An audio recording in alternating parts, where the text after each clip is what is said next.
Yeah, gulp that white Russian or black Russian.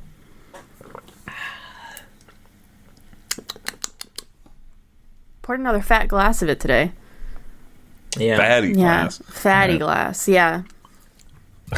You told me yesterday you forget that Kahlua is not like just a mixer. There's also booze in it. Yeah. I think you forgot again. I'll do it.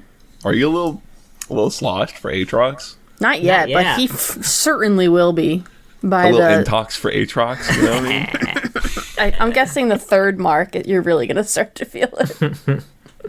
That's good. That's when the AUs happen, baby. A third of the way through the podcast? Oh, a third. Yeah. 2/3 would be different. 2/3 you'll be sloshed, yeah. 1/3, maybe 1/3 you'll feel it. Yeah, 2/3 okay, you're but gone. if you were to get on a train going east at 90 miles an hour.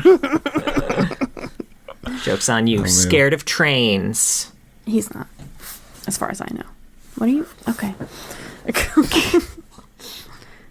Oh, did you do a clap? Mark looks like he's doing a clap. No, we did a clap. No, Okay. I'm stretching my hands out. I'm getting ready. Okay, yeah, get the hands I'm ready. ready to attack the episode.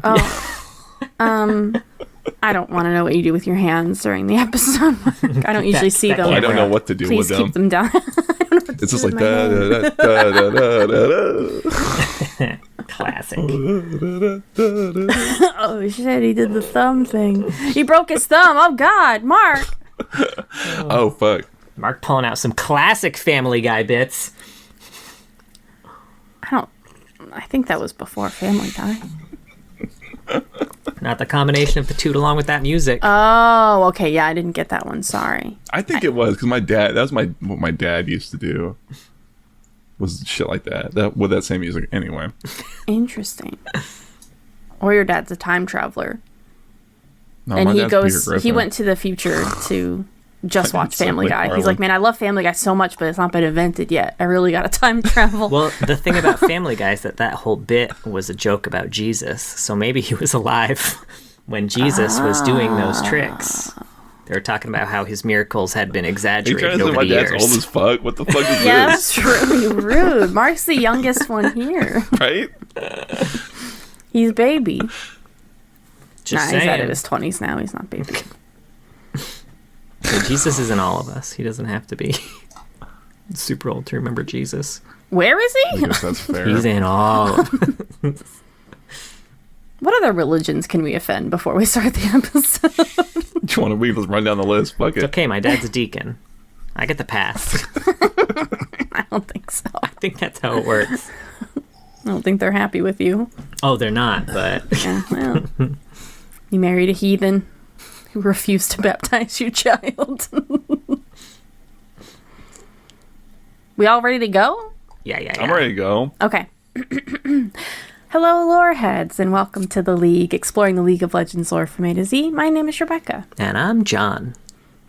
My name is Mark. It feels so good to do this again. Today, we're talking about the Darkened Blade Aatrox. It was released June 13th, 2013. Yeah, we're back to the beginning, baby. Bow, bow, bow. We're going to do interesting every feeling. single episode again. No, I'm just kidding. But we did really want to revisit Aatrox. And it's funny, like, as soon as I started reading his bio, I'm like, this is just jumping into some, like, random, really side plot of the lore. Like, man, I must have been so freaking confused. We did have to explain a lot of shit. So much. I bet you explained, like, everything to me. I was like, wait a minute. I know Shurima's the place with the sand. As I was taking, so I have my original notes here for the record, which, now my notes, I take a lot of notes. Back then, I had like half a page of notes, and when I say half a page, it was like half a page of a bulleted list, basically. But the first thing I had was references that might need to be explained, and while I didn't type it there, what I meant was explained to Rebecca. Hey. And Shurima was there. Yeah. Sundisk, Ascended, Acathia, Void, Runeterra, Targonians, Aspect of Twilight, Aspect of War, and Darken. All things that you just kind of they throw in there right at the beginning of Aatrox. Yeah. Although I will say you put Zoe in parentheses in Aspect of Twilight, and she wasn't the Aspect of Twilight yet, was she? I mean, not during the... Okay. not during the whole dark when he was turned into a Darkin, but it's not like he looks at Zoe and is like, this isn't your fault. He's still like, no, I'm gonna fuck you up. Probably, yeah. Sure. So, I mean, same aspect, different person. I find it hilarious though that we've come all the way back around to Aatrox and like immediately Rebecca's asking some question and John and I are going, well, Actually, you know what? I wasn't even really asking a question. That was me being a little worried that I was wrong. I know that Zoe was not the aspect of Twilight during that time. That's fair. Yeah. But it was Mishra. Okay, I didn't remember her name, but I'm not a fucking nerd. Right? He just went over Learn this shit. I'm the one really cool person on the League of Lore Heads podcast. Hey, it's not the highest bar, but it's good to clear it, right? You don't want to just trip on your way. Oh, fuck. You put that bar down there. Well, I don't think I was tracking at the time what was on the Riot Universe page. So we have his bio, short story, a release teaser called World Ender, and some concept art. Yeah. About what is expected. And to be fair, there's not other shit that's just left off. That's kind of all there is for him. He's mentioned in a few other people's bios, and he's like... you could include him on shit like Where Acathia Once Stood and like Twilight of the Gods, but he's not like in them. No. So yeah, I'm surprised they didn't, frankly. Yeah, because I remember we talked about those pieces in that episode anyway. We're so prepared. Yeah, right. I mean, it's so funny because I know they linked them in other places where those champions aren't there. Like, I don't know, Nasus, I think it's linked on, for example. I guess they do talk about him a little bit. He gets a mention, I suppose. I mean, who the fuck are you going to put in there? I guess Zoe. Maybe that's it. I don't know. Yeah, it is funny how he is kind of like very much like the template, like the thing we see so much, right? Bio, short story, maybe a little video or something, and some concept art. There you go. Who summarized the bio in the original episode? I think it was technically you. Yeah, I think it was technically you. I don't think we were doing a whole thing where we were like... Oh, let me read the summary of the bio now? Yeah, like we just kind of talked about what we had read. Sure. Interestingly, one of the first questions I think that we came up with, I also thought of again on the reread. And again, even after reading all of the lore that we have, there was no answer. Sick. I had to go on to Reddit, a Reddit AMA with the champion developer to get an answer to the question. Was it about the bio or the short story? The bio. Okay. So, there's a quote here. In ancient times, long before desert sands swallowed the empire, a mighty champion of Shurima was brought before the sun disk to become an avatar for a now forgotten celestial ideal. Which, back then, we questioned whether that meant the Ascended were just aspects or like aspects light. Yeah. After reading all the lore, I kind of feel confident that they're not, but we never get any more information about that, basically. But the Reddit AMA specified that the process of ascension pulls upon the same celestial magic that is used in aspects. But while aspects are essentially drinking straight from the well, the Ascended are kind of pulling in buckets. Which does not necessarily mean that the Ascended are weaker, as we can obviously see as Aatrox does kill the aspect of war, just straight up fucking murders him, and other Ascended, and spirit gods like Ornn. I mean, he doesn't kill Ornn, but he kills spirit gods that are like Ornn. So, like, doesn't make them weaker, but they do pull from the same magic. And also, like, they did go on a little bit to talk about, like, the fact that, like, what happened to that celestial ideal after he got sealed away in his sword, too, which was a little weird. Apparently, when he was sealed away and became a Darkin, the celestial ideal that he was meant to embody just ceased to exist. And not just, like, it died like Pantheon, the ideal ceased to exist, which, if something like that were to happen to something like Pantheon, then the real-world ramifications in Runeterra would be that war would cease to exist. Even the concept of war would cease to... So whatever he was the ideal of, mortals can't even comprehend it because it doesn't exist anymore. It's interesting you say that because looking back at my notes, I had the same feeling or questioning that I have now, which is that it was the ideal hope because it mentions in the bio shit. that they, no. They describe his armor as like gleaming golden, but specifically that his, I want to say cape. I probably should have written it down so specifically. Looked like some sort of a constellation of hope or something like that. I thought maybe that was like the closest thing to a hint. The idea that there's just no fucking hope that would explain so much about Runeterra. It would. Although, like, it would not work in just like individual stories. We see plenty of people who are hopeful. Right. But yeah, that is maybe there's some weird iteration of hope, but not directly hope. They're the off-brand hope.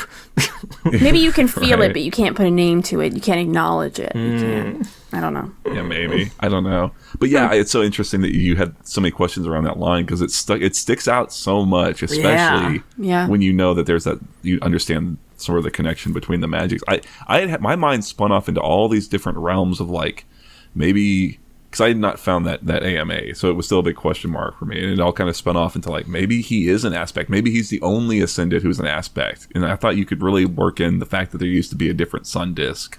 And like maybe the first sun disk did more of an aspect thing, and then they destroyed it and did one that they didn't have to have an aspect in them. Or I like the idea of like Ascended or like aspect incubators, like if they're gravely wounded or like in their infancy. Sort of, you put them in an Ascended so they can kind of, I don't know, gestate in some way. I don't know, like, I want them to do more with it, frankly. Right? Like, I think if the aspects themselves didn't seem to, like, loathe the Ascended, I feel like that would make perfect sense for them. Like, they should be using that. Maybe that. I mean, I kind of like the idea of it just being something specific and unique to Aatrox, because they kind of also, in the bio, I think I had missed some of this when we first read it, really highlight that he is like the most well-respected and regarded amongst the other Darken. And when we talk about Legends of Runeterra, we'll see that too, that like that still kind of holds true even after they're all Darken.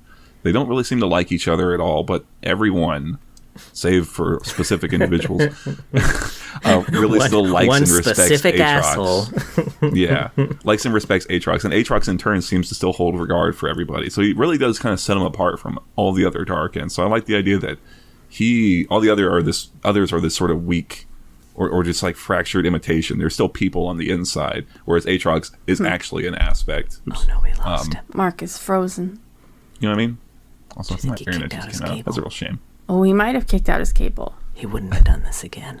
He's done it more than once already. Surely not. So Oh, I see things. Hey, finger guns. I was getting too wild, and my shit unplugged. Did you I think y'all got the gist of what I was saying. You know. Sorry, we just guessed that's what happened. John said, "Do you think he kicked his cable out?" No, and then he said he wouldn't do that again, would he? Dare kick my cable? Yeah, I think y'all get my point. So it's like, why have that line? I guess is my point. Like, if you're going to mention, like, maybe it's just meant to be a throwaway kind of like tone setter or something, right? Or like they were going to do something with it, and then like probably direction changed. They've already forgotten. Yeah, kind of along that line too. There was a line that said, "So true and just was his conduct that the other god warriors would always gather at his side, and 10,000 mortals of Shurima marched behind him." And I feel like this really like leaves out the fact that of those 10,000 mortals, a lot of those folks were slaves. They probably didn't want to be there. Let's be honest. And they mostly died. Every conflict the Darken went into with their armies, they're always like, and only the Ascended survive. Why even they bring people in the first place? It's like so. Are they like the horses like that? They're running out of food, and this was kind of their way of population control. They just didn't want to come out and say it. I see where your head's at. I mean, Jack's killed. They killed one of them one time. Yeah, there's not enough people and an Ascended. You just gotta get through all their weak little humans first. Gotta find its glowing weak point. Massive damage, man. Get them to turn around somehow, or you spin around them really fast, like Mario. Sure. Oh, I like grab that. His tail. Yeah. They get all confused. But this is the thing, right? Because they characterize that would be kind of fun. I would like that. I want like a an N64 like AU almost, like something in the arcade realm. A Void versus Darken game, and it's like this Super Mario 64 style. Yeah, right. Void Destroyer 64. Oh god, it's sick. But yeah, they characterize Aatrox as an Ascended as being super noble and just, and it's really hard to reconcile that with what they were actually doing, which was going out and conquering places and like you said, like enslaving populations and shit. And it's like, I don't know, man. Like, is it supposed to just be from the perspective of like someone who would have been from that time, that area, right? Yeah, so, just like. You know, when everyone there was a huge asshole, he was like the least of the assholes. So, yeah, I love how I got a Regina George vibe from Aatrox. I'll say that he was like the most popular one there. Everyone did what he said, followed around him. I'm reading the bio and I'm like, oh, Regina, oh, God. Who here is felt personally victimized by Aatrox? All these champions fucking Tryndamere, Pantheon, they all fucking raise. Aatrox raises his own hand. Yeah, I like it. I'm loving this. End me. That's the thing is, I wish this also left me wanting to see more of Aatrox as an Ascended. I don't care as much about who he was before he ascended, like this kind of whatever. But they just really make him very distinct once he's gotten the glow up, and it's like, you know. Yeah, I don't know. I'd like to know more about it. I guess also so you could really get more into sort of how much he's fallen. I guess. Does that make sense? Yeah, it's true. There was another line that stood out here. It is said that the aspect of Twilight gave mortals the knowledge to trap the Darken, and the newly reborn aspect of war united many in fighting back against them. And I was curious if this was shortly after the Aurelian Soul story. And that's why there was like a newly reborn aspect of war, because he Gondun blew up the last one. Well, they say that they had finally like won out against the Void by like specifically searing the biggest like Void portals, which is what Aesol does in that story. Right? He kind of cauterizes it. So I think that tracks. That must have been written around the same time, or at least maybe I don't know, but it feels like it. It feels like it, right? It's interesting because we were actually, I think, just talking about the rift in Acathia, and I think we forgot that it probably was sealed, that one. I don't know if you remember talking about that. Yeah, it's hard too because like the efficacy of that is, who knows, right? Like the Void is kind of like, it will always find a way to kind of sure work around things like that. So anti-life finds a way. Anti-life finds a way. Yeah. Last thing I had here, there was a quote that said, if he can drive all of creation into a final apocalyptic battle where everything else is destroyed, then maybe he and the blade will also cease to exist. And like, my guy, how bad do you have to be at this that you can't drive Runeterra to an apocalyptic battle? Like, Runeterra? They are a sneeze away from apocalypse at all times, and you can't tip the scale even a little bit. Here's the thing. You got to unite all of the regions to war with each other. To fight each other. See, now here's the thing. Maybe if you want to start a big, massive apocalyptic war, don't kill the aspect of war. Just an idea. I don't know why he wouldn't go to the Void if he wants to be destroyed as well. Is that something that's ever mentioned? Right, that seems like the perfect unmaking opportunity. I can't really buy the dark in the weapons thing, I guess, a little bit. Partially because, like, why didn't they do anything with the weapons after they sealed them all in the weapons? That's always bothered me. Hit them. Maybe. Did they? It's one, I'm sure it's one of those things where no one will look here. Right, yeah. And put them in a storage locker. Sure. Yeah. I'm sure it's one of those things. I think I said it as much. Like, there's some red post somewhere that says, "Oh, but if you destroy it, it will just unleash the Darken or whatever." And it's like, fuck off. Yeah. Just melt the fucking sword. Yeah, but anyway, I think Aatrox logically should just go to the Void. I would be open to why he has it, because even if it's just like, even if the Void can't destroy him alone, maybe he would still want to release the void. Doesn't he know that that's like what the whole point of the void is? And like if he wants oblivion. He keeps saying he wants oblivion. Yeah. And literally there's a void creature who talks about oblivion. Yeah. And like if the thing is like, oh, you don't want to destroy the weapon because it'll unleash the the Darken, like cool, the void will destroy the weapon, unleash the Darken, and then destroy the Darken. Easy peasy. 1-2. Come on, Aatrox. I would be open to it if we could get in Aatrox's head and you can really try to apply the fact that they spent, decades or whatever fighting in horrific battles against the Void, and it's something that ultimately scares him. Like, if it was just some personal failing that kept him from doing it. Like, he physically couldn't even bring himself to go there.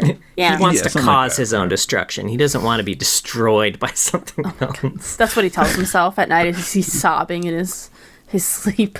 I mean, that's the thing, guys. Like, his goals are like vague. What's the plan? And then the note I had was maybe work on not being a fucking sword all the time first. Like, that's a real big blocker. Yeah, he keeps like burning through all of the humans. Like, just chill for a fucking minute, and just maybe be the guy. You can stay in the human. Just be the guy. Yeah, you don't have to morph his body into like a disgusting version of yourself or whatever. I do like his quotes to himself that are basically that. Just like patience, Aatrox. He's got like a few of those. Just like, don't do this again, Aatrox. Just be cool. Just be cool. Then he's like, blood. Fuck. I did it again. I kind of like that. I kind of like that that idea. I want something that's in his head where he's not just so desperately trying to not be a sword. That is what a short story is. Right? Like something where it was like maybe further down the line, and he could spend a week inside a guy before burning through him, and him having to constantly grapple with either like whatever it is that drives him to do that, whether it's like just the desire to try and get some echo of what it was like to be kind of a god. I mean, that's Brian. That's a pretty reasonable thing. You were a god for a really long time. Now you're just a fucking dude. You're not even a dude. You're a sword. You get cramps every now and then. You like get woken up in the middle of the night to a Charlie horse. Like, back hurts. Right, it's like, oh fuck, yeah, exactly, right. So it's like, I do really like the idea of him just being in a person and how he would perceive other human beings that are around him, and especially in a way that's a little bit more unique than just, oh, they disgust me, these humans, mortals. Mortals, because I think he might have a really interesting kind of apathetic take towards humans that could be really fun to play with. But also, was he not a human at one point? But they do have a thing of if people were humans a long time ago, they completely forget what it was like. Yeah, who remembers what that was like? I guess I don't remember what it's like to be a baby, so that's true. That's fair. Yeah. It's probably a pretty proper analogy. That's one of the, And I was a baby, like, not that long ago. Certainly less than like 3,000 years ago. That's for sure. Not according to kids. Jesus Christ.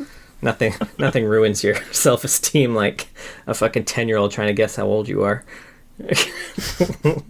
Yeah. I definitely heard my nephews doing that from them. What was their first guess? 50. 50. And I heard you go, 50? Like, oh, I'm sorry, that's way too low. Oh, that was funny. I also heard you bickering with them, and one of them went, well, at least I'm not an old man, or something like that. 10-year-olds, I don't know what the comeback is for that. I know, right? Honestly, I'd be like, I'm kind of grateful. It doesn't even bother me. Yeah, right? It's like, I'm so glad I'm not 11. God, that shit sucked. You've got nothing going on. Can't even watch me drink this beer. Smoke weed. Anyway, what were we talking about? Aatrox? Aatrox? Yeah. There was one little line from his bio, and then we can move on, where it talks about, like, once they start sealing away the Darken, where it talks about how he gathers up his army, but then he realizes they've been deceived. And I wasn't quite sure what that was in reference to.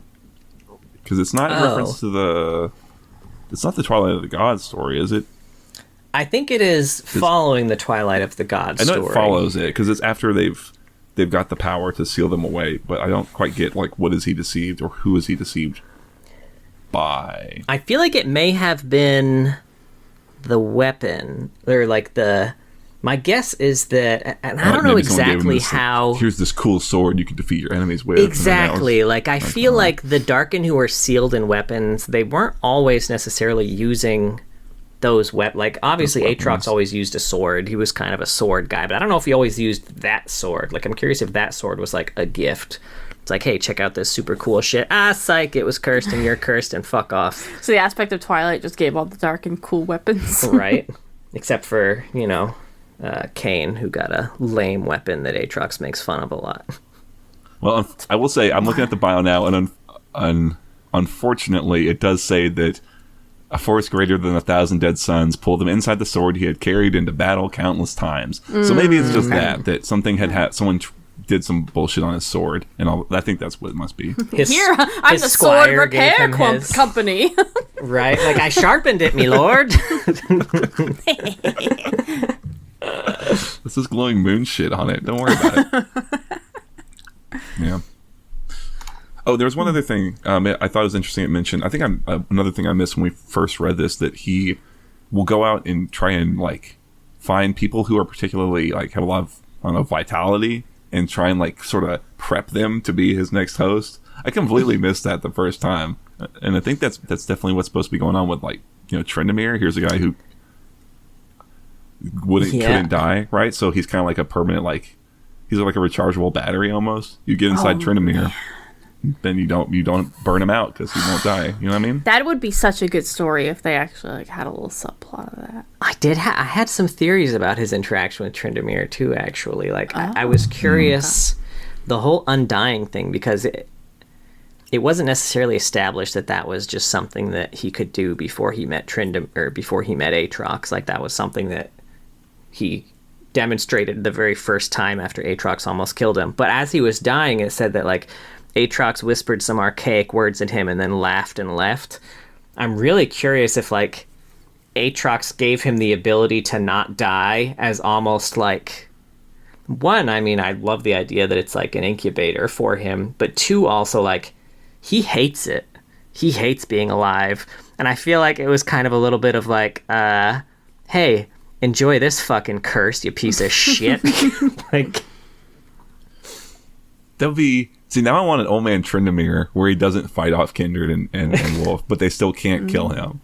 Right? Like, there's always just someone there intervening or some shit, just like... Ash, fuck off. The last time. I would say, though, that, like... the idea that Aatrox thinks that everyone else would also hate it as much as him, like, I don't know, give me that gift. But also, it's like, here, Trindamere, live forever with your hot fucking wife. Well, his hot wife's not going to live forever. I don't know, something will happen there, probably, right? She'll just not want to die, and she'll be fine. That's true, that is fair. That's true. Yeah. Alright, anyway, we can move on to the story now. The Case by Odin Austin Schaefer. I mean, the Cage?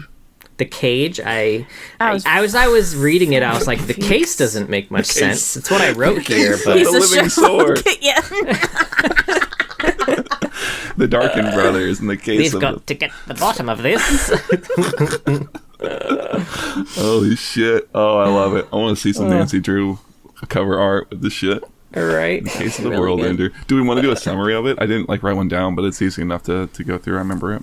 Yeah, although we didn't do a summary of the bio, but that's okay. Yeah. That one we did go over that. Yeah.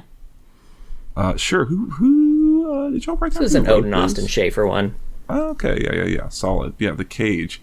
I mean, it's told from Aatrox's perspective, and it's like a day in the life of Aatrox, and that he's having a constant panic attack while being a sword. And being a sword sucks ass because it's like you're kind of in stasis almost, where you can't breathe, but you can feel yourself not being able to breathe and wanting to breathe, and all sorts of horrible feelings of panic, etc. It did not sound good. It was very bad. Yeah, reading it made me feel so claustrophobic. Yeah. Yeah, you're not like in a zonked out or anything when you're in there. You seem to experience every moment. It really is a very shitty torture, and he's kind of desperately hoping that someone will come find him and pick him up so he can be not a sword again. And he's kind of starting to worry that what if I get lost in the muck and I'm lost for another 1,000 years? But he can feel the presence of people around him, and some guy does grab a hold of him, and he sort of immediately takes over and starts forming the flesh to be kind of what he wants it to be. And you can feel it starting to burn out, but you can see that he's in a battle, and he kind of resolves like, no, I'm gonna make them suffer, and I'm gonna get more dudes to be, and that's kind of where where it leaves him. It's a pretty short story. Yeah. Yeah, I like the beginning of it a lot. I like the description of him being in the sword, as terrifying as it was, because it made me feel for Aatrox a lot more than anything else would have. I'm like, oh, this actually sounds horrible. This sounds worse than Renekton being trapped with Xerath, who's like whispering in his ear all the time. Right, like I get wanting to die if that was... If at any point you could just be back living that life for millennia. Sure. Yeah, it does suck ass. There was a line that I always remembered from, like, even when we first read it, which was like, the breath that I cannot take. Ooh, shit, is it plagues me or haunts me? Yeah. Shit, I didn't actually write it down, but it's plagues me. Yeah. I like the depiction of it a lot. I just kind of. I just want more from Aatrox. Funny enough, I think the first time we read through him, I was kind of a little blasé about him, but in looking at more of this, I do like a lot of the potential for like some of the body horror stuff that I don't think we've talked about a lot, but it's definitely could be there, and I think I'd like to see him. I'd like to see him hate himself a little more. Like, I would love it in that story if he like caught his reflection in like some some gleaming plate or something like that, right? And it's kind of like he hasn't when was the last time he looked in a mirror, right? and then to be kind of like reminded of, oh, this is what I am now compared to oh my god, I gained so much weight. And he's gotta go back to the Darkin reunion. Oh no. They're all gonna make fun of him. Got a good Varys look. Aatrox and the Furies high school reunion or whatever. Oh my god. I'm a weird monster, you're a bunch of dogs. Oh no. We gotta tell him we invented the sun disk or something like that. We have to make up a lie. This is an old ass movie we're referencing, by the way, that I actually rewatched pretty recently. I don't know why. It's really good. Highly recommend it. Romeo and Michelle. Yeah. Anyway, I don't know. Again, it just is because in the bio, they really hype him up as being so much better. More like, above the other Darkin and shit. So I don't know. Yeah, here he is in the muck. I'd forgotten about all of that, about all the Darkin liking him more than the other Darkin. About him being like the really popular Darkin. He seems like he was kind of important. So kind of a big deal. And now it feels strange to not hear that anywhere else. Like, Neferi's trying to find him. Does she be like, oh my god, especially Aatrox? Do you remember Aatrox? He was great. Or Varys, he's like, man, I gotta find Aatrox. That guy's the tits. Yeah, I feel like Legends of Runeterra is like the best continuation of his storyline that we have, really. Sure. I mean, it's definitely true. I mean, it's the only real place where I think he gets. Well, now I need to know. What happens? Don't worry, I've got lots of notes. Oh, yeah. I also went through and looked at a lot of cards for this. Do you want to just move into that, or do you have more stuff for the story?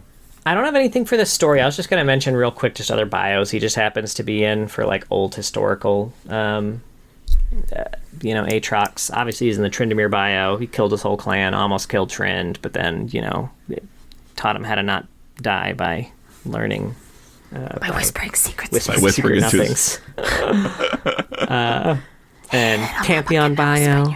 Yeah. He stabbed Pantheon through the stomach, killing the aspect of war and removing its constellation from the sky. Its host, Atreus, survived. Later, Atreus was on his way to fight some barbarians that had been encroaching on his friend's widow's farm, but when he got there, Aatrox was fighting them. So instead of fighting the barbarians, he stepped in to protect them. Their cries awoke Pantheon's spear. The constellation returned, and he disarmed, literally, Aatrox. He did eventually end up finding a new host, which led into the Trynd bio, but I thought this would have been a really great moment for Atreus to just hide that sword and fucking end the madness for good. Where would you hide Aatrox's sword? Ooh, it's a good question. Anywhere, I was thinking about this while I was reading the bio, and I was like, everywhere seems dangerous. Like, if you put it underwater, something's going to find it underwater. It's Runeterra. You know, you can't bury it in the sand because some void creature will find it. I feel like you just gotta, like, find somewhere in Vandal City. Ooh, like have the Yordles protect it. And I like tell Vagar about it. And don't tell me. Vagar will probably end up like destroying it somehow by accident anyway. So maybe do tell Vagar about it. Yeah, I think Vandal City is it. Tell Vagar about it. There's also, and I think this kind of leads into Legends of Runeterra a little bit. There is a poem about the Darkin in Mage Seeker. A spoken word poem. Oh. Many there were, 5 we know, fighting as one till tragic undone. Once human, blessed by divine sun, Shuriman and ascended they'd become. Conquered Acathia, unleashed the void. Somber wars. I think conquered Acathia, unleasher of the void. Somber wars, foul creatures destroyed. These great warriors heard the call, turned into gods, stirred to brawl. Victorious they were, impossible yet true. Glorious it was, their futures anew, but loss and suffering took its toll. Crossed time and land, 5 tainted souls. Bound in light, now fallen to night, deemed a new name, forever cursed. Darkened they were, their carnage dispersed.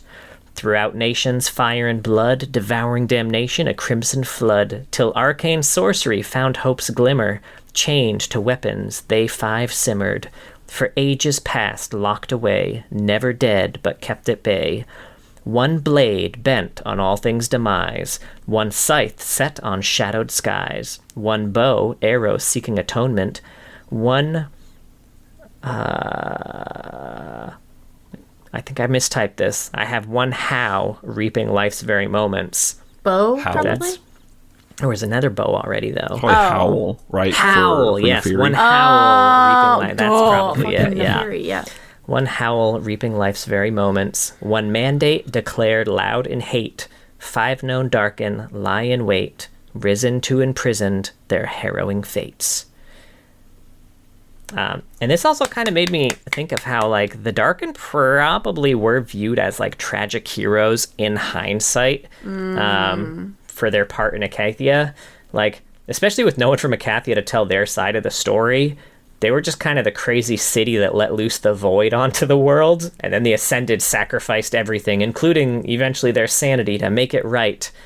It's true. So, like, it is true. You know, there's probably a lot of stories about them being, like, real cool. Yeah. Kind of makes me want to see someone yell at Jax about it. Like, I want to, you know what I mean? Right? Like, what the fuck, Jax? You did this. He was gone that day, though. He wasn't there. He was supposed to be here today. No. He doesn't even go here. Doesn't even get. How many other Mean Girls raps can we get in this one? But yeah, so I mean, I guess that leads into Legends of Runeterra. Did you want to have a bunch of notes on this? You got a bunch of notes on this. We want to take it away? I do a bunch of notes. I didn't write down like the names of all the Darkin that introduces. Oh, don't you worry, I did, baby. I assume maybe you would. For the relevance of, like, here's the core story. I think I can run us through, and then we can get into, like, fineries and details. It starts with Master Yi. Does it start any earlier than him for you? I had it from back at the original kind of Darkin War. I suppose I guess what started the feud between Aatrox and Zolani in the first place. Yeah, I guess I'm trying to think, like, this is like just a storytelling question of, like, this is where I start telling the story. I'll start the story at Yi. Yeah, and then you can tell it. me if there's anything on that. Sure. So in Runeterra, it's established that Master Yi is kind of renewing the Wuju shindig, right? He's got a bunch of students, and he is coming into possession of a Darkin weapon. He hides it away after some of his students are getting a little too keen on it. But Kane, leading his own sort of group, attacks, seeking that Darkin weapon. They seem to be relatively successful. Like, Yi's students are not successful in repelling them.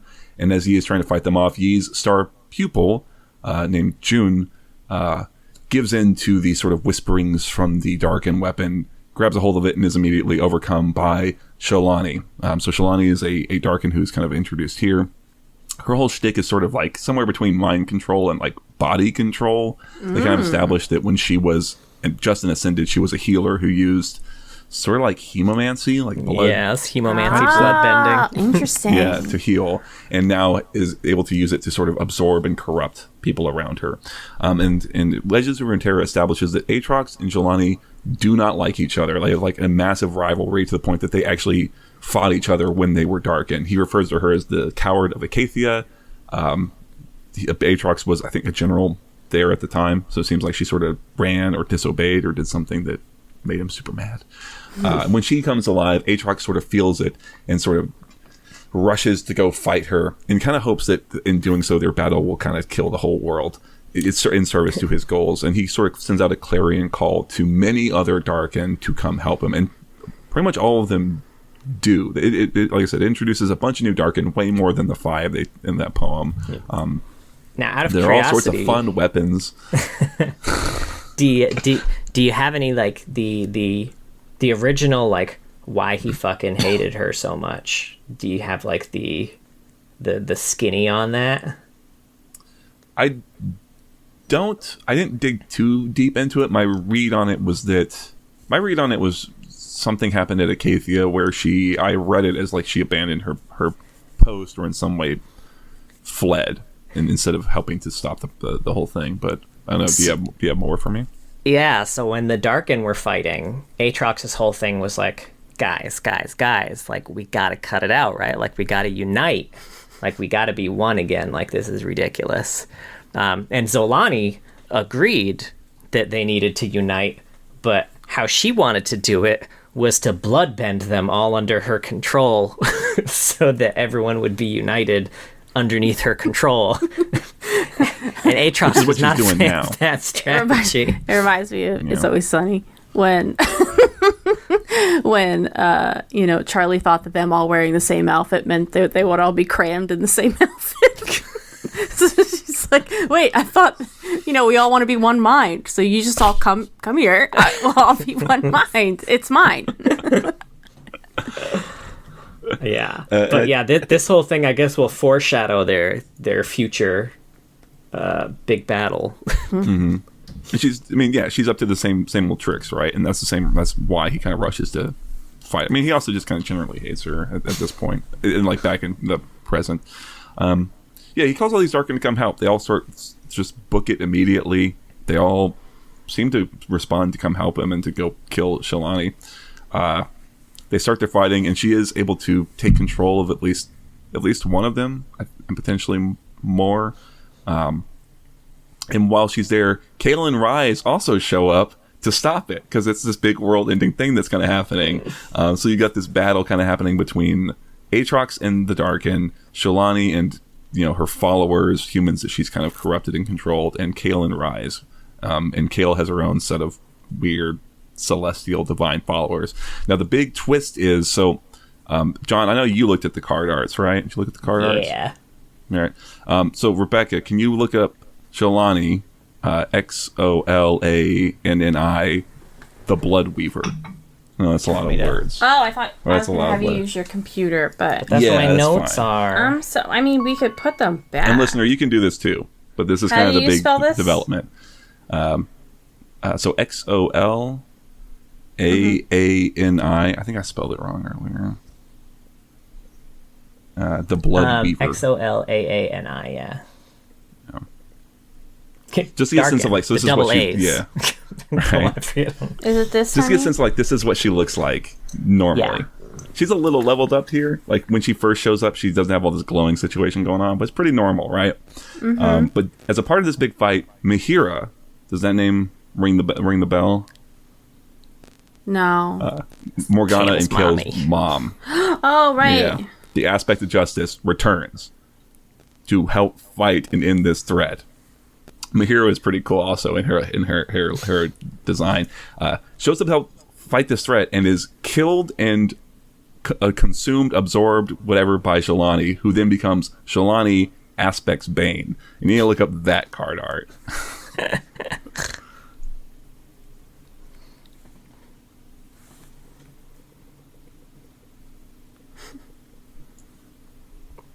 beautiful. Okay. Yeah. So she turns into that fucking thing. Right? It's like a Dark Souls creature who keeps having another form. Yeah, it reminds me of the design reminds me of like these monsters called awakened beings from an anime called Claymore. Anyway, so it kind of that's about where it ends, right? There is a soft implication that Rise uses a world rune to stop this whole situation. But that's like 2 to 3 sentences and a picture in a card that I'm kind of pulling that from. So it's like grain of salt as to what's going on. And don't worry about it because none of it's canon anyway. This is all sort of a what if scenario kind of. Except, yeah, the whole thing kind of opens with him like viewing the whole scenario through like a crystal, kind of like he did in like Call to Power, right? Where he like held the crystal in front of him and then he saw that like whole city just like being destroyed. Yeah, my read on that card art was kind of like he was putting that crystal away and was like, oh shit, is this what's gonna happen? Fuck. Yeah, maybe. Whether it's a future thing, an alternate, whatever. It's just sort of that space where this was before they said, like, before they committed to a unified sort of universe. And, this was just sort of a what if, I guess, or something that's sort of in a vague space. It's a really cool idea, I think, to do with Aatrox. A lot of the Darken they introduce are very weird and neat in their design. They're really alien and monstrous. And yeah. Why am I looking at these? Did you have like a question for me? Oh, I just thought the art was cool. I think that whatever. I think that her going from like something that looks kind of pretty Aatrox-ish, right, to this big fuck off snake monster with 8 wings made mostly out of blood. It's kind of like, I think also the idea I wouldn't want to fight it. Right. And I think the idea also of the twist of Mahira showing back up and then being defeated and in turn like kind of killed, and that power going into this Darken is like that's proper apocalypse type shit. I feel way more threat from that than I ever did from like Mordekaiser or like Viego, right? That thing is fucking scary. Because Kale's all like, release my mother. That's why Kale's in the next one, huh? I was like, I thought she just ate her.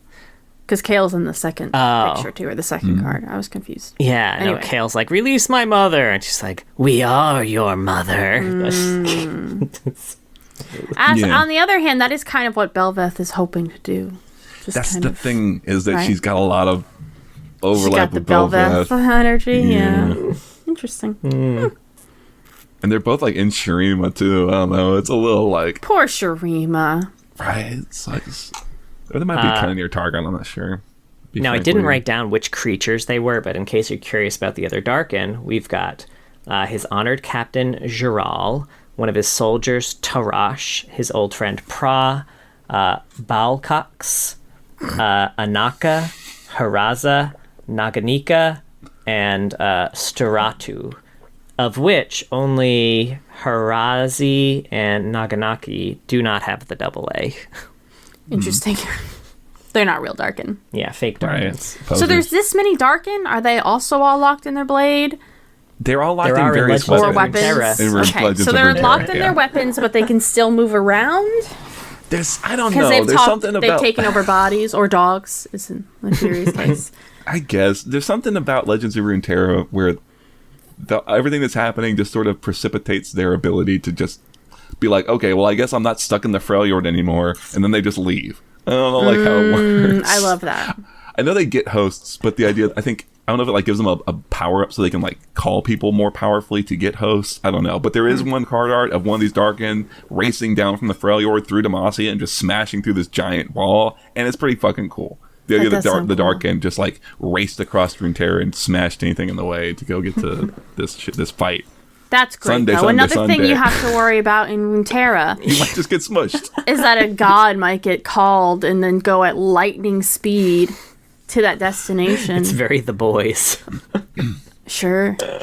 Sure, yeah. I was thinking it's like a... Go ahead, Mark. A train or whatever. I don't know, you can do whatever you want. I assume that is a Boys reference. There's a superhero called A-Train. Oh, okay. But he's a Darkin, so he's a train. Yeah, I got that part. I got it. Yeah.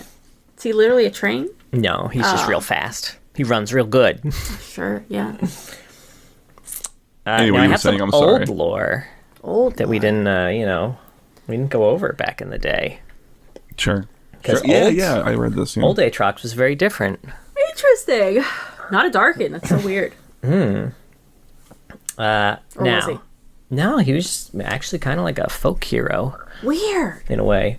In a way. Now I'm very curious. To exactly half the participants What in a every loaded war. fucking statement. It's a folk hero. That's what I want my next D&D character to be. She's a folk hero, in a way. The earliest tale of Aatrox is as old as recorded history. Of course. It tells of war between two great factions, remembered only as the Protectorate and the Mage Lords, which, for the record, are also, they kind of have an AU around those. That's kind of That's what's going on in Rift, right? Yeah. Over time, the Mage Lords won a series of crushing victories, leaving them on the brink of obliterating their sworn enemy forever. On the day of their final confrontation, the Protectorate army found themselves outnumbered, exhausted, and poorly equipped. They braced for inevitable defeat. Just when all hope seemed lost, Aatrox appeared amongst the ranks of the Protectorate. With but a few words, he urged the soldiers to fight to their last before throwing himself into battle. His presence inspired the desperate warriors. At first, they could only watch in awe as this unknown hero cleaved through their enemies, his body and blade moving in unison as if one being. Soon, the warriors found themselves imbued with a potent thirst for battle. They followed Aatrox into the fray, each fighting with the furious strength of 10 until they had won a most unlikely victory. Aatrox vanished after that battle, but the Protectorate's army's newfound fury did not. Their surprising triumph led to many more until they were able to finally return home victorious. Their countrymen hailed them as heroes, but though they had saved their entire civilization from destruction, darkness lingered in the mind of each warrior. Something within them had changed. Over time, their memories of battle faded, only to be replaced with a grim revelation. Their acts of heroism were, in fact, brutal atrocities committed by their own hands. Tales like these appear among the myths of many cultures. If they are all to be believed, Aatrox's presence has changed the course of some of the most important wars in history. Though these stories remember him as a savior in dark times, Aatrox's true legacy may be a world filled with conflict and strife. Yeah. Which I think tracks actually with some of his new lore, too, because I think the whole thing they did with like him being an inspiring general and being able to inspire forces with just like a few words, like, he does kind of... in Darken form, he does a lot of warring, and I feel like he does a lot of like, follow me guys, it'll be cool. And follow me guys, it'll be cool. It'll be cool. All right. I mean, I said it earlier, but in Legends of Runeterra, every single one of those, all those Darkin come to his call, and they all seem to respect him. And those Darkin didn't like each other by the end, but he wins out, right? Yeah. I will say the bio I looked at for the old bio did mention him being a Darkin. I don't know if this was like something added in, or maybe, or if this is just a slightly later version or something, or if it's kind of accidentally pulling a newer blurb, because it reads like that's the little blurb and then there's the bio. But what do I know? I just always remember him always being established as a Darkin. I don't remember that ever being like introduced or added, but who knows? Interesting. Lost to time. Yeah.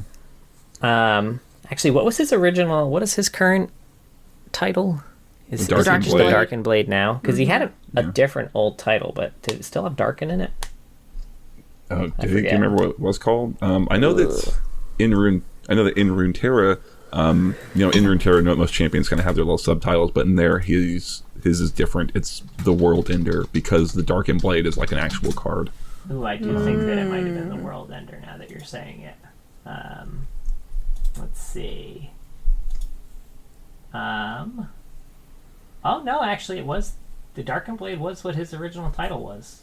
Yeah, the World Ender is cooler though, so they should change it. It is really cool. It was much cooler.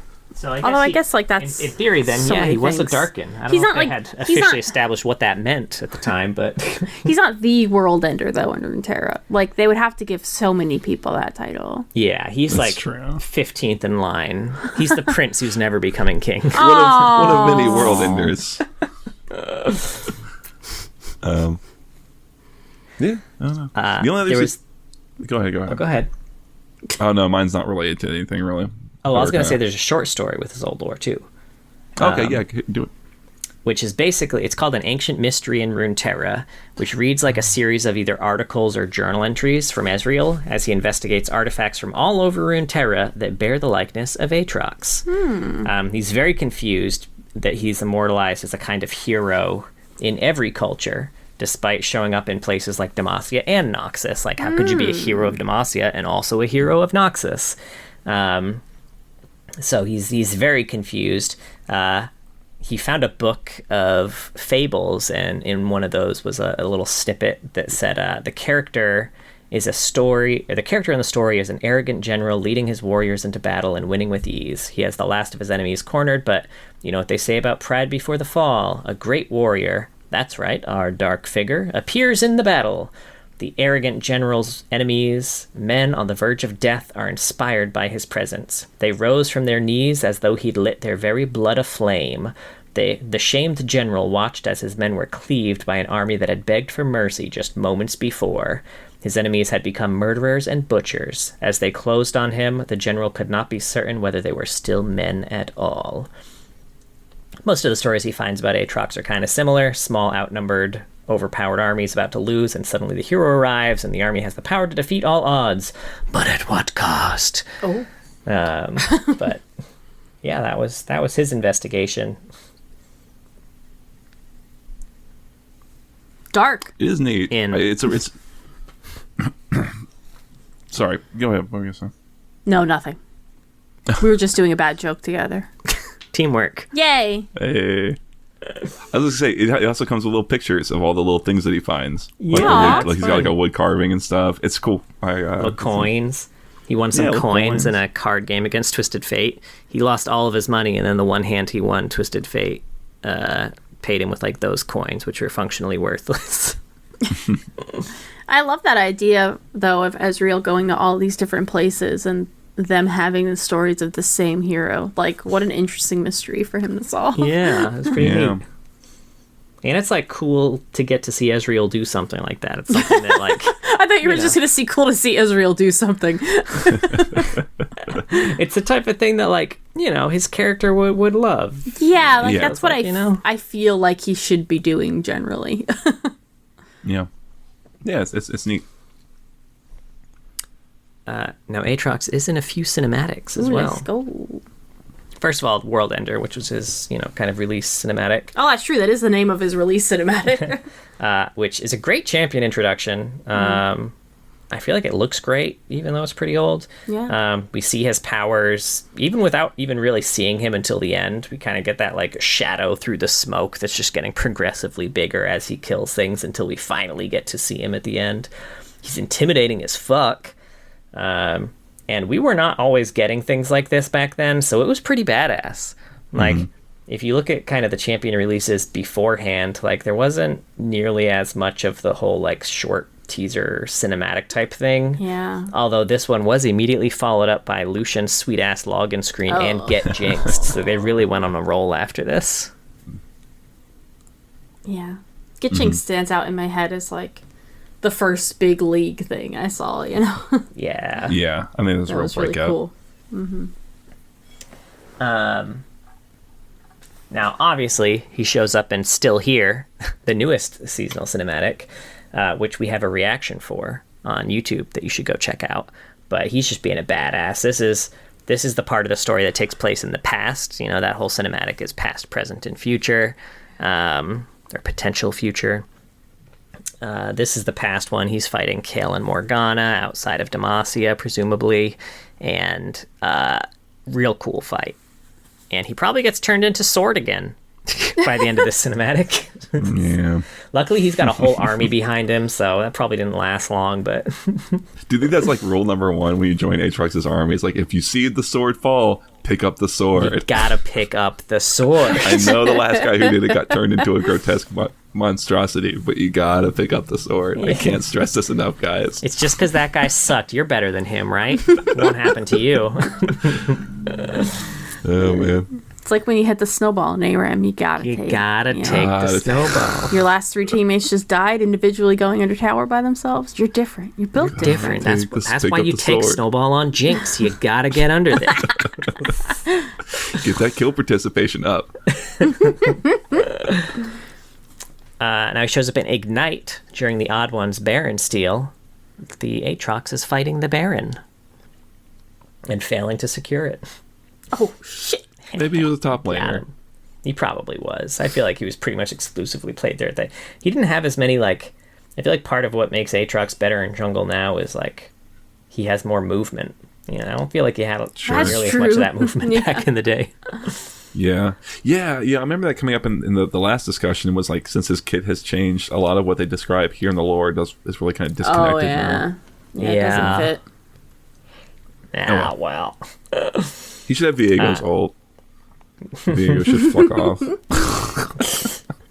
I love that solution so much.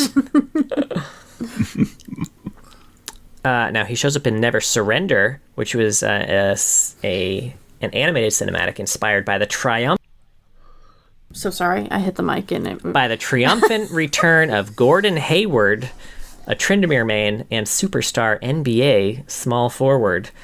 Now he broke his tibia in a basketball game and wasn't expected to come back.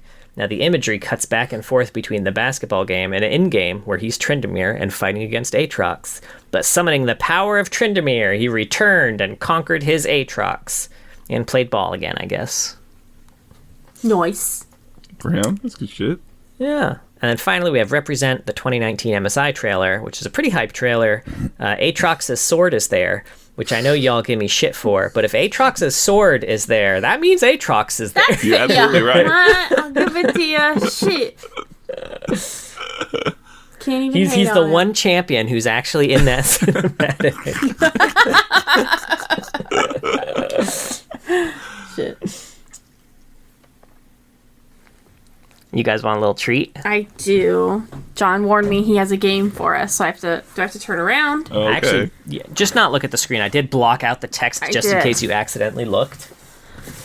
Now, yeah. Well, I mean, he also had scrolled down at this point. Yeah. So I have here a little mini game for us. Great. Oh boy. And feel free to play along at home. This is called Aatrox, or random villain from some random ass movie. Okay. Vague. Okay. I like it. There is no life in the void, only death. This feels like a bait, right? This feels like a hard fucking bait, right? Yeah. You were gonna put Void in there? Gonna put Void in there? I'm gonna say is some random movie. Some random movie. Unless it's a double bluff. I know. I did think that. I'm still saying some random movie. Yeah, yeah. That's a Sauron quote from Lord of the Rings. I'm sad I didn't recognize it. I feel like there's going to be a lot in here that you are very familiar with, but maybe don't recognize. I mean, yeah, there's a lot of lines in Lord of the Rings. Okay, there's a lot. They say a lot of shit. They say so much shit in that trilogy. Every dream is a candle I must snuff out. I am the darkness. I'm saying this is a random Aatrox. I'll go Aatrox. Random movie. He doesn't. One Aatrox, one random movie. He doesn't seem to like he cares about snuffing out dreams that much, but he likes to talk about himself. So we're gonna go with Aatrox. I'm gonna say it's Freddy Krueger. That is Aatrox, in fact. Damn it! It seems like too poetic. He's got good eye statements. He's got he's got random poetry in his fucking quotes. It's crazy. In fact, I think he literally has one direct poem in his quotes, a direct quote from poetry. I really didn't look at his quotes. That's good. Mm-hmm. Evil is a point of view. Gods kill indiscriminately, and so shall I. I feel like I've heard this before from something. I know. This I'm gonna say random movie. I'm gonna say random movie. Can it be from is it just movies? Random villain. Actually, no. It's random villain, so they're not all movies. Okay, I'm gonna say all right, random villain. This is Lestat from Interview with a Hell Vampire. yeah, all right. Yeah. I just blew out the mic with that hell yeah, sorry. There is only darkness for you and only death for your people. Say random villain. Shit, that does feel like it. This is like him talking to someone. I'll say Aatrox. He's probably talking to someone. I like the alternate in and out. This is the Lich from Adventure Time. Okay, I've never seen Adventure Time. They sing of love, hope, and gods, all that makes them want to live. So I'll quiet that first. Damn, son. I feel like at this point it's gotta be Aatrox, right? But I'm gonna go random villain. I'll go with Aatrox then. We'll mix it up. Shoot. That one is Aatrox. Hell now I'm out of the game. How am I doing that? How am I 100% on this one? I feel like I'm just guessing. Maybe that's it. Don't try. Just guess on the games. Don't try. There is no good and evil. There is only power. And those too weak to seek it. My guess is that someone might know this. Pretty sure that's Voldemort. Yeah. Sorry to spoil it. That is Voldemort from Harry yeah. Potter and the Order of the Phoenix. Mm-hmm. I have no goodness left. It was taken from me. Stolen. I am the nemesis of life. I think that's Aatrox. I feel like that nemesis. Aatrox too, yeah. That is Aatrox. Oh, damn. I Good stood as statements, light. I'm telling you. I know, right? I stood as light against the darkness. Now I serve a new master. Oblivion. This sounds I'll go with familiar. Aatrox again. All right, I'll say random villain then.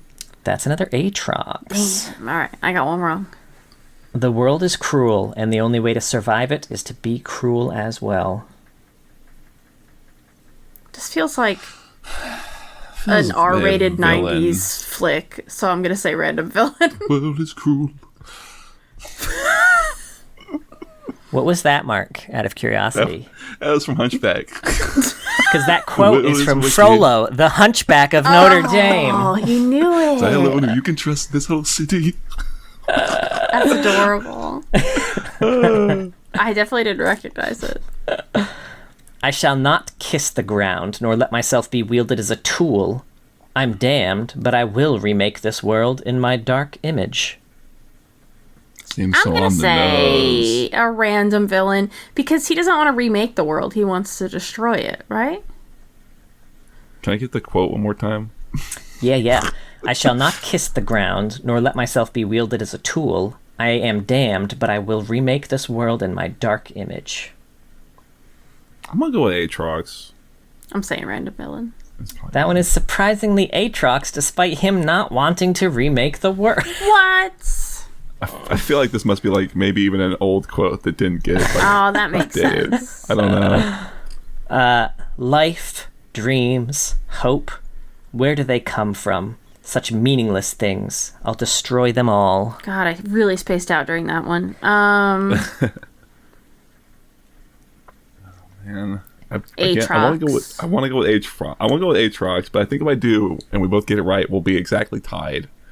So for funsies, we'll do. Is this the last one? No, we've got three more. Okay, let's do Okay. Aatrox. Okay. This is Kefka from Final Fantasy VI. Ah, shit.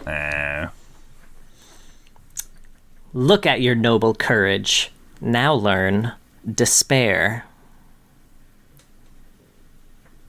I'll go with Aatrox again. I'm gonna do Aatrox again. Random villain. That is Aatrox. It's okay. It's okay. I can lose. All right, two left. Terror, hate, destruction. All will bow before me. I gotta go with. I'm gonna go random villain. I kind of want to as well. Yeah, do it. That's Diablo from Diablo Okay, 3. good. I was like, bow before him. I don't know. It didn't feel right. Yeah. And finally, I am the shadow from which you cannot hide. Why? Okay, now I know that quote. Why do I know Oh, you that do? quote? Can I Why get do it I know- again? This is like I am the shadow from which you cannot hide. Let's say a random villain. What do you random villain? That is Noob Saibot from Mortal Kombat. Now, for the record, he has a quote that is almost word for word. Oh, really? That quote. Like, he's got, like, I am the darkness from which there's no escape or some shit like that. Well, unfortunately, you can't trick me with a similar quote because I don't know his quotes. You're too good. That concludes. Is that the last one? Our mini game Yay! today. That Fun was stuff. funny. I also wrote down a few quotes that I just kind of like of his. Oh, sure, yeah.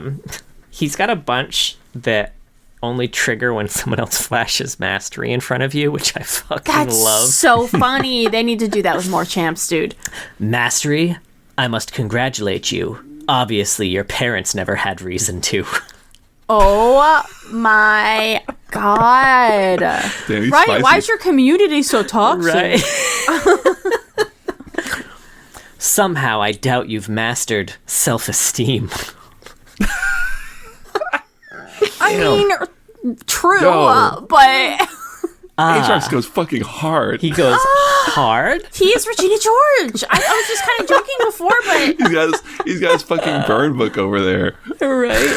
like he's literally Regina. Ah, mastery. Well done. Now master your insignificance. Okay, that's kind of whatever. Those first two were good though. Yeah, the self-esteem one. Oh my god. Right. He also has a quote that just reminded me of Jin so much. Sure. I touched the stars and saw the glorious light of 1,000 suns. Now blinded by this elegance, how could my purpose be anything but dark? Oh my gosh. That is really Jin. It gave real big, like, I envy silence for I must be loud vibe.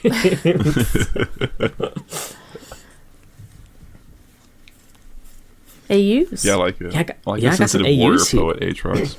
Right, such a warrior poet. All right, first up, we got Arclight. Justicar. Standing tall within the agents of light are the Justicars, sentinels of the Arclight, exemplifying its strongest virtues. It is not enough to serve as an example for only mortals, for even divine soldiers need inspiration. This is Justicar Aatrox. Chief among the Arclight stand the Justicars, sentinels who serve as living embodiments of justice and order. Aatrox embodies power, for it is his martial prowess that holds the chaos back. We got Mecha. When colossal kaiju begin attacking from the sea, land, and air, humanity develops equally powerful mecha units to stop them in explosive hand-to-hand combat. Whoa. As Mecha Aatrox, designated ATRX-1. Shut the fuck up, Riot. They worked hard on this. That was good. The Mecha Aatrox unit was developed in response to the gliding kaiju with the capability of limited flight. In addition, ATRX-1 wields a thermal blade that can turn residual light particles into heated cutting edge. Now, fun facts about this. There have been 6 out of 14 prototypes released. The fate of the other 8 are still unknown. The prototype numbers have been changed since the skins released. Mecha Aatrox, Mecha Malphite, and Mecha Rengar were prototypes 13, 6, and 9 in their release pages. However, in their new bios, they're labeled ATRX-1, M2, and RNGR, Rengar, 7, respectively. His design references Gypsy Danger from Pacific Rim. It's basically kind of like a one-for-one copy of that robot. Him being designated Prototype 13 might be referencing Evangelion 13 from Neon Genesis Evangelion. And Rumble can be seen in the foreground of the splash, who is possibly his creator in this AU. Oh, he's so weird. I thought it was a person at first. I wasn't like fully zoomed in and looking. And during his recall, he transforms into a jet aircraft that could be a either Thundercracker or Starscream reference from Transformers. That's pretty cool. That's cool. Next, We've got Ages of Runeterra, Bilgewater. Hell yeah, we do. Welcome to Bilgewater, where fortunes are made at the end of a gun. Anything you might need can be found at the slaughter docks, whether that be some hired hands, sea monster stew, or the captain who'll send you to your watery grave. This is Sea Hunter Aatrox. Bilgewater is home to many bounty hunters, but those looking to track a target through hundreds of miles of open ocean go to the hulking creature known as Aatrox. Cool, professional, and Sorry, I said that kind of like without the sentence, as if his name was Aatrox Cool. Aatrox Cool. That's not his full name, unfortunately. Known as Aatrox. Cool, professional, and capable of rapidly regenerating from near-fatal wounds. With Aatrox, you'll always know your bounty is in good hands. Although I would like an Aatrox Cool skin, if we could get one, please. I love that. He'd be like Johnny Depp in Crybaby. That's what I'm picturing. Anyway, this is a great that skin. little like sword tattoo under his eye instead of a teardrop. Or it's just a blood drop, I guess. Yeah, Mark, I've bonded with your wife a lot over this shark Aatrox skin. How are they calling it these days? Next up, we have Moons of Ionia, Blood Moon. An ancient cult seeking irresistible power surfaces on nights of the Blood Moon to perform profane, esoteric rites, merging their flesh with demonic spirits and becoming one with an ever greater darkness. This is Blood Moon Aatrox. Ancient manuscripts tracking the orbit of the Blood Moon describe it not as a celestial phenomenon, but as a cosmic womb. As the seasons grow shorter and the cult's activity continues to increase, some worry it will give birth to a new kind of demon, a creature helping to bring about its own dark ascendance. And then there's a Prestige, which, before Prestige became cool walkway thing, but don't worry, we've got a walkway skin for him. Hell yes. Aatrox has been loosed upon the mortal plane, a creature born in the heart of the Blood Moon. He is the progenitor of all demons and a malignant darkness that will consume the entire world. And there is a short story associated with this called Trial of the Masks. It's very Lovecraftian. It's a tale of the merging of the human and demon Sivir through the portal that is her blade. Here's the little clip in that story that mentions Aatrox to give you an idea of kind of the style, right? The Blood Moon descends. It is larger than Sivir imagined it. Too large. Looming as a great crimson sphere over her lost and rudderless island, it casts no reflection against the sea, for it has no equal. It shadows the true moon and devours it whole. Its hunger colossal, unending, unquenched. Sivir drops the wooden mask and the golden ring. She falls to her knees beneath this mirrored cradle, its center, a bounding mane of beating wings and boiling, rippling blood. A great figure stirs within the lone demonic progeny of humanity's twin soul, a great demon in the shape of a man, sliding from his womb of light as the moon's embryonic shell breaks open. Ew. The massive figure falls into the waves, a wicked blade in his hand, wings flapping with the sound of cracking glaciers, buried once, and now not. Flicking the afterbirth from his wings. I left that part out. It's definitely in there. That's what I thought. The word, you know what tied He's all it all covered up? in cream cheese. Oh my god. Poppy was covered in so much cheese when she was born. The doctors all commented on it, all the nurses. They're like, that is one cheesy baby. For anyone who doesn't know, when a baby comes out, they're covered in all this white crap. What is this, Philadelphia? Because look at all that cream cheese. Yeah. You were saying fact, something. I'm honestly. sorry. There's some. Oh, it was them using the word sliding. Sliding from the womb of white. Slipping and sliding. Yeah, slipping and sliding. And then really tying it with also the embryonic shell. Yeah, but I think if you didn't say sliding, that's too real of a word for birth. Yeah. Sliding, bursting, all of those things. Sure. Hey, man. This is real. This is real as it gets. This really happened. I'm feeling my old stitches. Anyway. Next up, we got Odyssey. I had no idea who was in this. Yeah. Oh, it's 2020. Okay. That was 4 years ago. God, I'm an idiot. Yeah.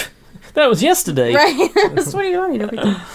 From the heavily urbanized core worlds to the outermost edge of the galaxy, adventure awaits! Oh. The great Demaxian Empire has laid claim to almost every inhabited system, ignoring the objections of the ancient Templar Order and the criminal syndicate alike, in pursuit of the wondrous bounty of Aura.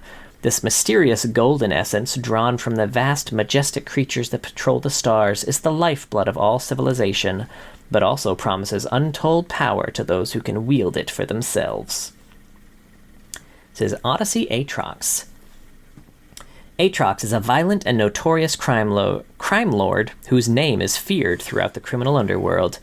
He is also disfigured by aura abuse. Seeking to purge the substance from his body, he abducts Templars to extract it and kills them when they are unable to do so. He has seized a number of high-ranking Templar priests in order to draw out Karma, who he believes will finally heal him. This is not an efficient way to get, like, a cure Right? for something.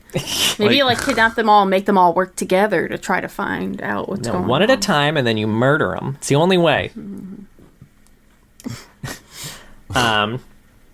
Now, in this AU, Odyssey Karma is a high-ranking member of the Templar Order. She's the Templar priestess who was Zed's former lover. She's on a mission to try and free the Templars captured by Odyssey Aatrox. Odyssey Kha'Zix, Odyssey Sivir, and Odyssey Twisted Fate were hired by Karma to free the Templars from Aatrox. However, Kha'Zix is secretly working with Aatrox. Fuck. The double cross. I've been working for me the whole time. Did you ever see that really old drunk history about Alexander Hamilton? No. And then Alexander Hamilton shot Alexander Hamilton. Wait, hang on. Back when it was on, like, Newgrounds or wherever the fuck you could find drunk history. The good old days. Next up we have Animatech Primordian. I fought him in the game. Yeah, you did. This is Aatrox from the hit game Animal Swarm. Animorphs. Cast from dry land, the Primordians bided their time deep beneath the sea, biding their time for centuries, until they could no longer abide the surface dwellers any longer. It's a lot of the word bide. Yeah, that was a lot. No more. And they're like, overthrow Biden.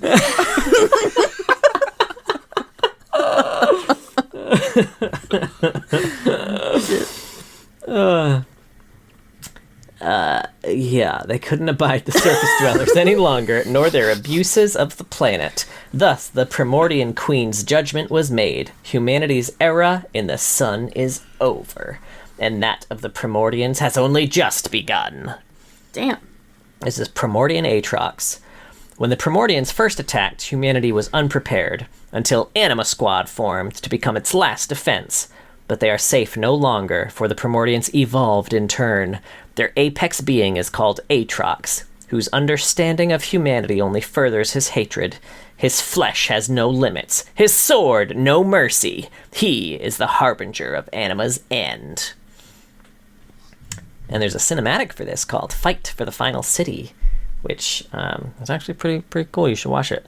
But in this, Alawi, Seraphine, Yasuo, and Briar are fighting against a horde of Primordians, or a swarm, if you will. Then Aatrox enters the fray, turns on World Ender mode, and freeze frame ending. But it's okay. a cool We fight. played it. Speaking of playing it, Swarm, the game, the incline game, also has lore attached to it. So there's right. all sorts of text in between missions here, but here's the Aatrox. Aatrox has a big monologue. It's his big moment. His big moment. His little Bond villain moment. Final City. Your Anima Squad is divided and broken. They too harbor a traitor, a member of my legion, too weak to face the glory of our ascension. Unwittingly, she lured your so-called heroes into a trap. And now they lead her back to you, and still your faith remains? This is the lunacy of your species, your sense of mercy. But I have none. At this moment, your saviors traverse a hidden underground home of your progenitors. There, they have discovered what I broadcast to you now. There is no guiltlessness in war. This world was ravaged, its rivers sucked dry, its forests purged, its sun blotted out, not by my legion, but by primitive curiosity, the bane of your people. We Primordians seek only recompense. Your pup, the swordsman, discovered this truth and abandoned you. He runs back now, tail between his legs. His reunion will be brief, for my hordes are pounding at your door. No bastion will protect you. Hide, cower. We will pluck you from your high rises, and Anima Squad will watch helpless as we drink deeply of your gore. Cherish your final moments, final city. Extinction has arrived. Interesting. It seems less intimidating when he's yelling at this a bunch of like hot women dressed like bunnies. Don't drink me, Aatrox. Oh, no. Good. Stop, Daddy. It also definitely kind of makes like Anima Squad seem like the bad guys a little bit. I guess from his perspective, they would be. I guess he's coming from nature. It's essentially nature fighting humans, you know, as we are today. And we're kind of doing that same shit. Nature's usually right in this case, yeah. But I don't want to get dranking. Don't crack me open like a beer and drink me, man. Come on. I don't want to get dark and drinking. I'll recycle or whatever, dude. Open up a cold, refreshing Mark. Don't crack me. Yeah, right.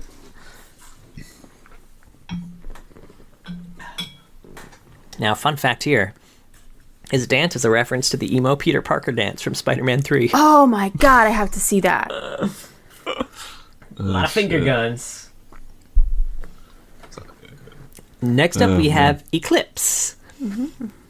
Long ago, an order of monastic knights slew the vile gods of the old world using esoteric powers. They love that in these darker. Granted by the moon and sun. Now the world has grown dark and violent as those selfsame deities prepare their return, challenged only by the light of the eclipse. This is Lunar Eclipse Aatrox. One of the few who took up the mantle of the Eclipse Knights in the days of old, Aatrox hopelessly pined for Kale's affections, but she could only ever love the blazing sun. When she devoured it, the entity's lunar corona consumed him. He exists now as Kale's monstrous, once noble shadow ever at her side. A her up. There's also a level up card for this, for Runeterra. Oh, for Runeterra. Aatrox knows Kale can love none other than the sun, but even centuries of unrequited love will not deter him from standing guard over her resting place. His beloved will rise again, and he will be the one to welcome her back into the age of the eclipse. There's a few quotes here. Bow, Senna, or die. Kale is our light, our creator. I shall see this darkened world reforged in her perfect image alone. Senna, not a big Kale fan in this AU. I will shatter all that binds my beloved. Those who defy the Sun Eater will be slaughtered. Rise, Kale, I will feed you this worthless world.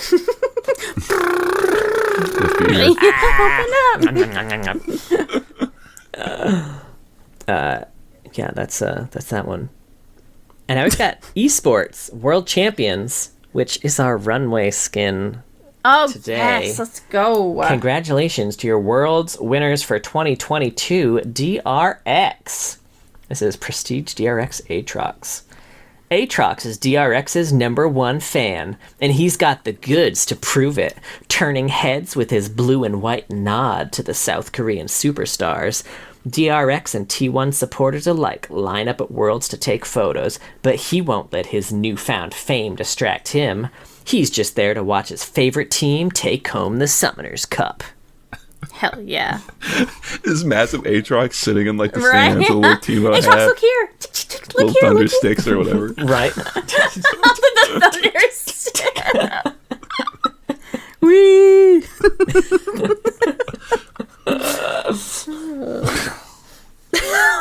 Mark, I saw the beginnings of an Aatrox impression, and then you like called it halfway through. No. Hell no. Pulled the ripcord on that one. Know your limits, TSM. Next up, we have Shanghai Scroll. Within the fabled Shanghai Scrolls, gods and mythical creatures roam magical lands, wielding the power of the elements. Some are content to live with the palette they've been given, while others wish to jump beyond the borders and paint their lives with a new brush. This is Shanghai Scrolls Aatrox. The ancient god of false suns, Aatrox was once worshipped by all who lived across the frozen lands that he blessed with the warmth of his light. Soon, the people found that Aatrox had overstayed his welcome, replacing the frozen tundra with dry, barren lands. Now imprisoned within the scrolls, Aatrox is focused on his escape so he may exact his revenge. Is this a Wild Rift exclusive? Yes. Okay, thank you. Okay. As is the next one, Lunar New Year, Dragon Lantern, which doesn't have its own kind of like lore blurb. It had like an in-game event. But, Interesting.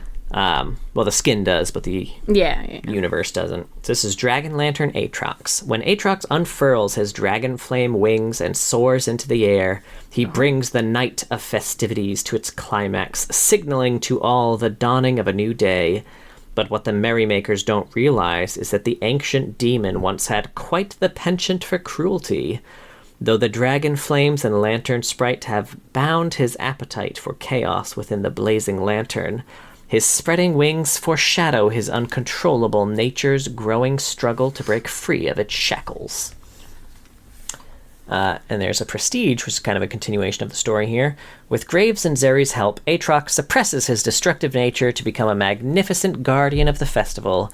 Enveloped in pleasant, warm flame, so unlike what he ever had, he became a beacon of hope and celebration, shining through the long night. Until his demonic nature returns, that is.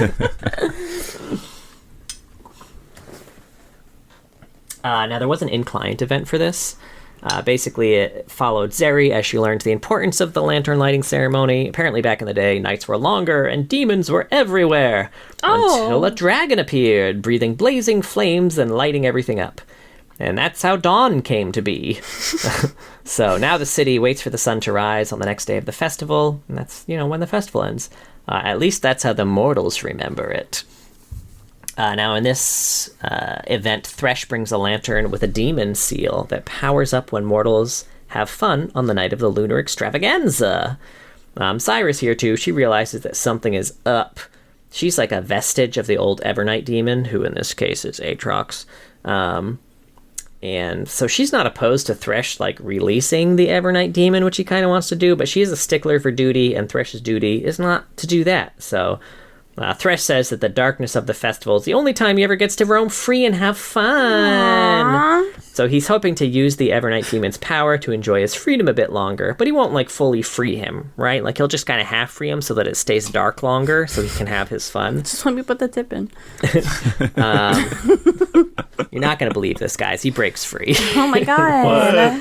The fuck out of here. Aatrox breaks free, consumes all the light, which leads directly to the cinematic A Spark in the Dark, which is a big old golden demon. Aatrox is attacking the city. Zeri goes to fight him, gets knocked way back. She attacks again with some super fully charged super blasts, which Aatrox just real easily just swipes aside. That was her final ability. It was her final ability. But luckily her final ability travels past him and hits a statue of a dragon, which comes to life, which placates Aatrox a bit. So now he's not, an enemy. He's a friend. He's get distracted. Oh god. Fun fact about this one, Prestige Select Dragon Lantern Aatrox is the first legendary to also be a Prestige skin. Ah, interesting. Also, by the way, when you said that Zeri's ability kept going past him, I thought it was going to bounce off a mirror and then hit him in the ass or something. That would have been funny. It's very cartoonish. We got a few fun facts. Lay him on me. Yeah. Original Aatrox was voiced by Eric Ireland. Current Aatrox is voiced by Ramon Takaram? One of those two, maybe. If you are Ramon, sorry, let me know. Hit me up in the comments, friend. Several scrapped spells from Aatrox's rework include creating a war zone that grants those who died in it reduced death timers and would respawn allies at the closest structure, allowing his ultimate to force his death and revival, and a spell that would offer his teammates an opportunity to become a Darkin. So Aatrox would use Dark Flight and leave behind his sword. His ally would have to find the sword, pay a blood price, and then burn to death, but then would revive with bonus AD, AP, and CDR. Weird. That seems bizarre. Infinitely complicated. Yeah. Aatrox is between 4,396 and 5,996 years old. This was the beginning of the first breath of creation. Yeah, being one of Shurima's first to become an Ascended. Yeah. While it was never stated what manner of creature Aatrox took the form of in the past, it was known to be winged and likely something of a noble character. So, an ostrich. Maybe like a a beloved dodo. I like the idea of him being a big old ostrich. It's possible that Alawi's god, Nagakaboros, could free or kill Aatrox's human soul and allow it to return to the cosmos. However, it's also a little complicated because of that whole issue where, the aspect that he embodies just doesn't exist anymore. Could throw a wrench in the old works, but could happen. Okay. Aatrox has spent the most time imprisoned due to the fact that he was the first Darkin kind of trapped in the weapon. Because of this, the magic used to imprison him was botched and likely damaged him in the process, causing his shattered mind and torturous existence. By the time the mages had imprisoned Varys, they'd perfected the process a little more, so it's entirely possible that, Varys and later ones don't have that whole thing where they just can't take a breath. Maybe that was just oops, our bad. Oopsie poopsie. It's like the test subject a little bit there. Eek. Demon Blade Tryndamere may be representative of a what-if scenario where Aatrox completely claims Tryndamere as his host. Because his whole thing in that skin was him finding that, demon sword on the ground and picking it up and being kind of slowly consumed by it. Aatrox is the first champion since Lulu's patch introduced champion-specific login screens to receive 2 login screens and 2 themes specific for his classic skin, as opposed to like any other.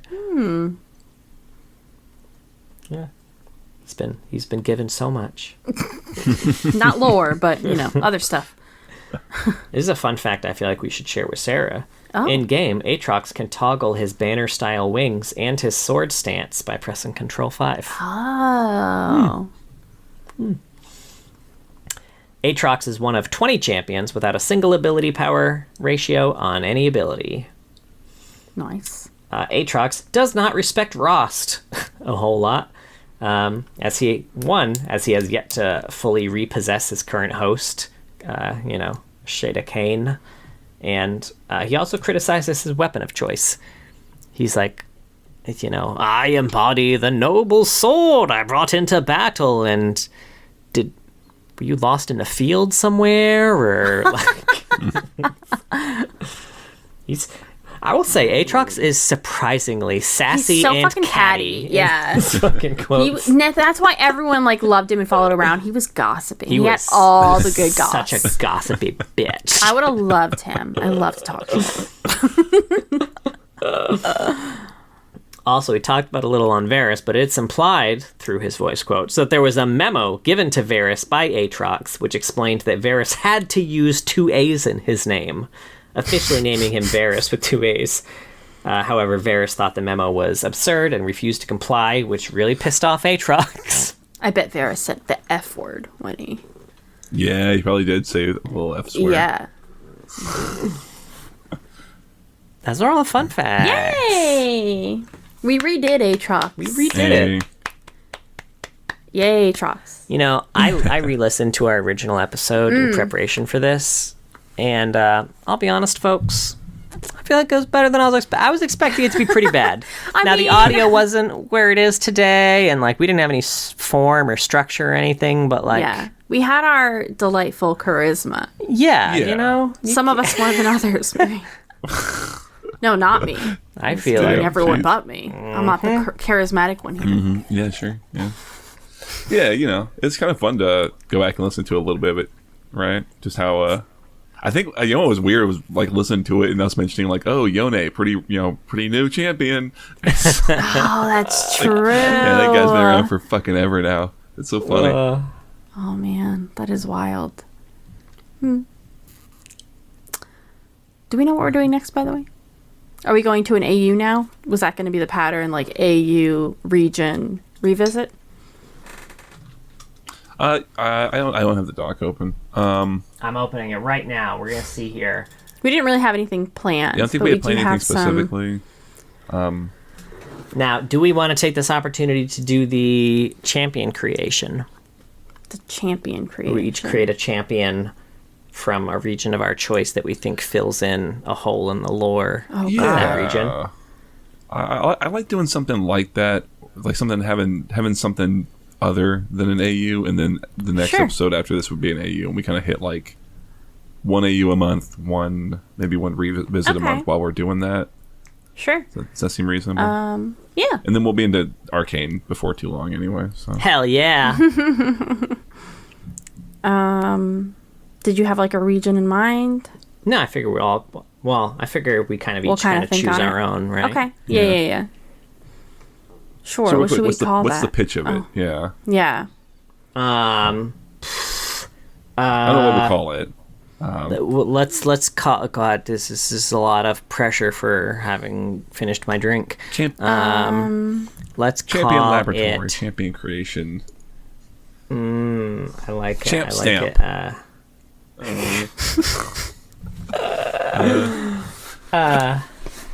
Maybe we could try a little lore filler. Right. A little lore filling. Fill my holes. Fill my lore. Champ Spackle. All right. Anyway, we'll figure that out. So we're all agreed on fill my holes. No, we have a Twitch. It's twitch.tv/loreheads. John streams on Saturdays. He does TFT and ARAMs with viewers. I want to test my shit out soon, and I'd like to stream again. That would be nice. I do Rift with these losers. I mean, these cool folks. We win sometimes. That's me. We do win sometimes. Not a lot, but I'm always having fun, and that's all that matters. Yeah, we also have a YouTube. You want to see our wonderful faces, and John's been posting a lot of shorts again and whatnot. Check out our YouTube. We have, what else do we have? I don't really have it. Oh, we have a Discord. Want to find some people to chat with, play League with? Please join the Discord. We also have a Patreon. Thank you so much to all of our patrons. But a very special thank you to our Medarda tier patrons, Mr. Dead and King of Hearts. If you were about to pick up the Aatrox Darkened Sword, I would be like, whoa, hey now. Whoa. No, stop that. And so you're welcome. Ooh. What if they wanted to test their limits, test boundaries? No. They look directly at you and then smile and then do it. Oh my God. They're like my cat. Or your toddler now. That's where my mind was, but you know. Yeah. She just kind of looks at you and she's just slowly raising a hand. We Yeah, don't play with the Aatrox, with the Darkened Don't Blade. play, sweetie. Leave the Darkened Blade. Leave it. Anyway, please, please be sure to join us next week. I'm sure I left in a little bit of that earlier discussion because John insisted on fill my hole, which was fun, but we're not doing that. We are going to be attempting to fill some lore in the regions. Apparently, this was just thrown on me, but we're going to... It's been on the Discord for over a week now, so... in the Discord... They tagged you in it for a week. Over a week, and that means I read it when I was tagged a week ago, and it was immediately gone. I'm sorry. Anyway, we talked about it last week. I don't. It's true. I don't know about that. I disagree. But we are each going to pick a region, try to pick create a champion who could fill some of the holes in the lore we've got going on. It's going to involve a lot of creativity, so we'll see. I feel like I'm not going to be good at this, but it's okay.